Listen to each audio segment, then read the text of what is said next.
लोग अक्सर कहते हैं सब भाग्य का खेल है, और कोई कहता है कर्म ही सब कुछ है। पर सत्य कहां है?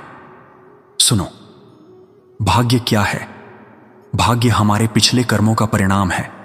जैसे बीज बोया जाता है, उसी का फल अगली अर्थों में मिलता है। आज जो परिस्थिति तुम्हें मिली है वह कल के कर्मों का फल है। इसी को लोग भाग्य कहते हैं। लेकिन यह भी याद रखो, आज जो कर्म करोगे वही तुम्हारा कल का भाग्य बनेगा।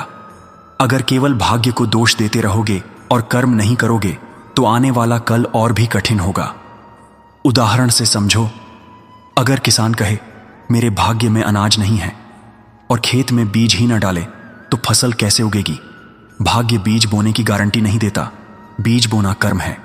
शास्त्र भी कहते हैं कर्मण्येवाधिकारस्ते मां फलेषु कदाचन, अर्थात तुम्हारा अधिकार केवल कर्म करने में है, फल देने वाला भगवान है। तो क्या मनुष्य केवल कठपुतली है?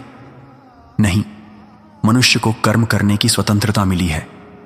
फल कैसा मिलेगा वह तो पूर्व जन्म और वर्तमान कर्मों के मेल से तय होता है, परंतु कर्म करना या न करना यह तुम्हारे हाथ में है। इसीलिए याद रखो, भाग्य को दोष मत दो। भाग्य एक पुस्तक है जिसमें तुम्हारे पुराने कर्म लिखे हैं, लेकिन उसका अगला पन्ना तुम्हारे आज के कर्म से लिखा जाएगा।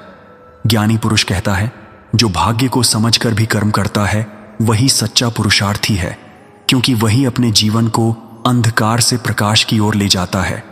भाग्य पुराने कर्म का फल है, कर्म नए भाग्य की रचना है, और जो हर कर्म ईश्वर को अर्पित करके करता है उसका भाग्य भी उज्जवल हो जाता है।